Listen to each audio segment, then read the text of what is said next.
I get emails quite often, actually, of people saying, you downplay infidelity or you justify the betrayer's behavior, which I think is ludicrous because I'm always make it very clear. Unless somebody has a gun to their head, nobody forces anyone into an affair or nobody forces anyone to cheat, bottom line. That said, I do make it very clear that not everything is cut and dry. Not all cheaters are dogs. Not all once a cheater, always a cheater. It's not black and white like that.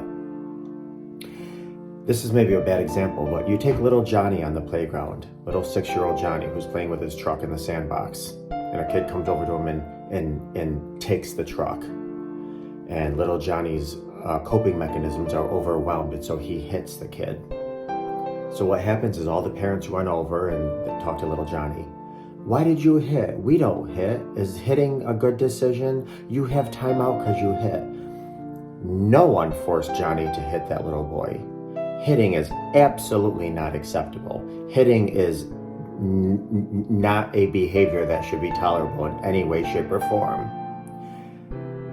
And I'm not justifying Johnny's behavior without question. But we're forgetting Johnny went through something too.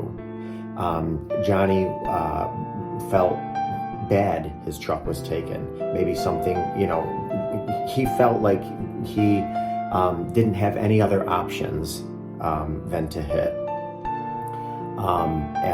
Maybe there was examples of hitting going on at home. Maybe at home there's arguing and there's abuse and trauma, and he doesn't have any other resources or tools but to hit. I'm not absolutely excusing Johnny's behavior. His behavior needs to be addressed. He needs a consequence. But again, people that are happy, healed, and healthy don't cheat. People that are happy, healed, and healthy don't hit.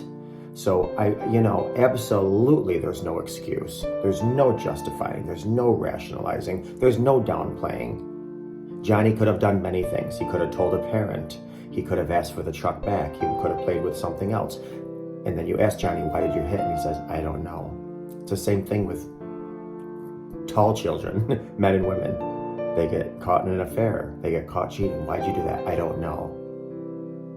Well, absolutely cheating, just like hitting, is not acceptable. It's the wrong way to deal with something, the wrong way to handle something. But it's not cut and dry.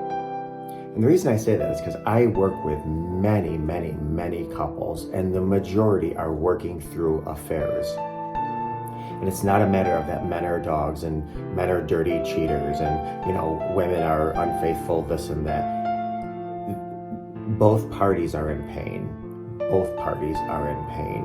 One party just chose to deal with it outside of the marriage, while the other party deals with their pain inside the marriage.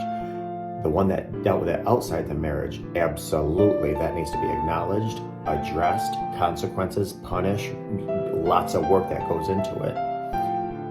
But they were hurting too. And I just want to put that out there to give people that, maybe need to hear this a little perspective. Don't get me wrong, the person that was cheated on is destroyed. I get that. But both parties are hurting.